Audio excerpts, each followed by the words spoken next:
শোয়ের সূচনা সঙ্গীত বাজবে এবং ধীরে ধীরে মিলিয়ে যাবে। আচ্ছা, এমন একটা অর্থনীতির কথা কি ভাবা যায় যা কেবল বাড়তেই থাকবে, মানে যার কোনো শেষ নেই? শুনতে কিন্তু দারুণ আকর্ষণীয় একটা ধারণা, তাই না? কিন্তু আসলেই কি এটা সম্ভব? আর এখানেই কিন্তু আসল প্রশ্নটা চলে আসে।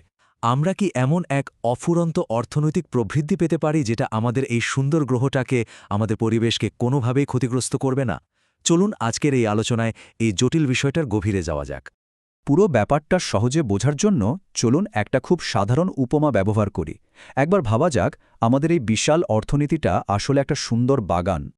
দেখুন, ব্যাপারটা কিন্তু খুবই সোজা। একটা বাগান থেকে যদি আমরা সবসময় ফল বা ফসল পেতে চাই, তাহলে শুধু তুলে নিলেই তো হবে না, তাই না? বাগানের মাটির যত্ন নিতে হবে, নিয়ম করে জল দিতে হবে, মানে এক কথায় বাগানটার পরিচর্যা করতে হবে। কারণ পরিচর্যা করলেই বাগানটা টিকে থাকবে। তো এবার এই বাগানের ধারণাটাকেই অর্থনীতির ক্ষেত্রে একটু মিলিয়ে দেখা যাক। যখন আমাদের অর্থনীতিটাই সেই বাগান, তখন এর পরিচর্যার আনুষ্ঠানিক নামটা কি হতে পারে, আর এর সংজ্ঞাটাই বা কেমন? এই পরিচর্যারই পোশাকি নাম হল সবুজ প্রবৃদ্ধি বা গ্রিন গ্রোথ। এটা আসলে অর্থনৈতিক উন্নয়নের এমন একটা মডেল যেখানে আমরা প্রবৃদ্ধি তো চাই, কিন্তু পরিবেশকে ধ্বংস করে নয়, বরং প্রাকৃতিক সম্পদকে এমনভাবে ব্যবহার করা হয় যেন তা টেকসই হয়, মানে আমাদের ভবিষ্যৎ প্রজন্ম যেন তার সুফলটা পায়। এখানে আমরা আসলে দুটো একেবারে আলাদা পথের কথা বলছি। এক পাশে আছে সেই পুরনো ধারণা, মানে শিল্প যত বাড়বে তার সাথে পাল্লা দিয়ে দূষণ আর প্রাকৃতিক সম্পদের বিনাশও বাড়বে। আর ঠিক তার উল্টো দিকে আছে সবুজ প্রবৃদ্ধির ধারণা। এটা আমাদের দেখাচ্ছে যে একটা অন্য রাস্তাও কিন্তু আছে, এমন একটা রাস্তা যেখানে নতুন নতুন উদ্ভাবন আর পরিকল্পনার মাধ্যমে সমৃদ্ধি আর পরিবেশ রক্ষা দুটোই একসাথে চলতে পারে। বেশ, তাহলে প্রশ্ন হল, এই যে অর্থনৈতিক বাগান, এর পরিচর্যাটা আমরা ঠিক কিভাবে করতে পারি? সবুজ প্রবৃদ্ধি অর্জনের জন্য মূলত 3টে মূল নিয়ম বা বলা যেতে পারে স্তম্ভ আছে। চলুন সেগুলো এক এক করে দেখে নিই। প্রথমত, আমাদের সম্পদের দক্ষ ব্যবহার করতে হবে, মানে কম সম্পদ ব্যবহার করে বেশি উৎপাদন করা। দ্বিতীয়ত, কয়লা বা তেলের মতো জীবাশ্ম জ্বালানির উপর নির্ভরতা কমিয়ে সৌরশক্তি বা বায়ুশক্তির মতো নবায়নযোগ্য শক্তির দিকে যেতে হবে। আর সবশেষে, এমন সব নতুন প্রযুক্তি আর উদ্যোগে বিনিয়োগ করতে হবে যা পরিবেশের জন্য ভালো এবং একই সাথে নতুন ধরনের কর্মসংস্থানও তৈরি করে। এখন প্রশ্ন হল, এই পুরো ধারণাটা আমাদের বাংলাদেশের জন্য কতটা কাজের? দেখুন, জলবায়ু পরিবর্তনের ঝুঁকিতে থাকা একটা দেশ হিসেবে আমাদের জন্য সবুজ প্রবৃদ্ধি শুধু একটা সুন্দর তত্ত্ব নয়, এটা টিকে থাকার জন্য একটা প্রয়োজনীয়তা। চলুন দেখি আমাদের নিজেদের বাগানে, মানে বাংলাদেশে, এই ধারণাটা কতটা ছড়িয়েছে।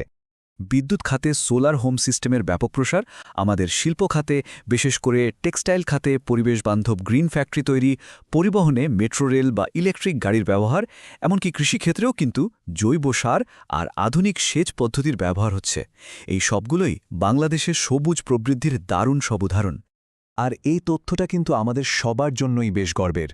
আমাদের তৈরি পোশাক শিল্পে বাংলাদেশ এখন সারা বিশ্বের সবথেকে বেশি সংখ্যক লিড সার্টিফাইড, অর্থাৎ আন্তর্জাতিকভাবে স্বীকৃত পরিবেশ বান্ধব কারখানার দেশ। এটা কিন্তু একটা অসাধারণ অর্জন। তবে সবটা কি আসলেই এত ইতিবাচক?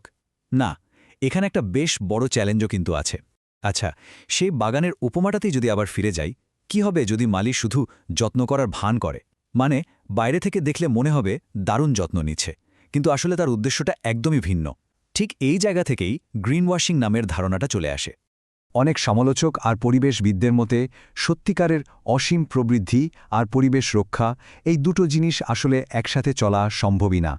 তাদের যুক্তি হল, প্রবৃদ্ধি মানেই তো সম্পদের ব্যবহার, আর সেটা পরিবেশের ওপর কম বেশি চাপ তৈরি করবেই। আর এই সমালোচনার সূত্র ধরেই গ্রিন ওয়াশিং একটা বড় সমস্যা হিসেবে সামনে আসে। এটা আসলে এক ধরনের চোখে ধুলো দেওয়া, মানে যখন কোনো কোম্পানি বাস্তবে পরিবেশের ক্ষতি কমানোর জন্য যা করছে তার চেয়ে অনেক বেশি টাকা আর সময় খরচ করছে নিজেদেরকে পরিবেশ বান্ধব হিসেবে প্রচার করার জন্যে। ধরুন, কোনো কোম্পানি হয়তো কয়েকটা গাছ লাগিয়েই নিজেদের সবুজ বলে বিশাল বিজ্ঞাপন দিল, কিন্তু আড়ালে তাদের কারখানা ঠিকই নদী দূষণ করে যাচ্ছে। তাহলে সবশেষে প্রশ্নটা কিন্তু এটাই দাঁড়াচ্ছে, আমরা যে পথে এগুচ্ছি সেটা কি আসলেই সবুজ প্রবৃদ্ধির পথ, নাকি গ্রিন ওয়াশিংয়ের সুন্দর করে সাজানো একটা ফাঁদ? আমাদের এই অর্থনৈতিক বাগানের ভবিষ্যৎ কিন্তু নির্ভর করছে আমরা কোন পথটা বেছে নিচ্ছি তার উপর। আমরা কি সত্যিই বাগানটার যত্ন নেব, নাকি শুধু যত্ন করার ভান করব? এই সিদ্ধান্তটা কিন্তু আমাদের সবার।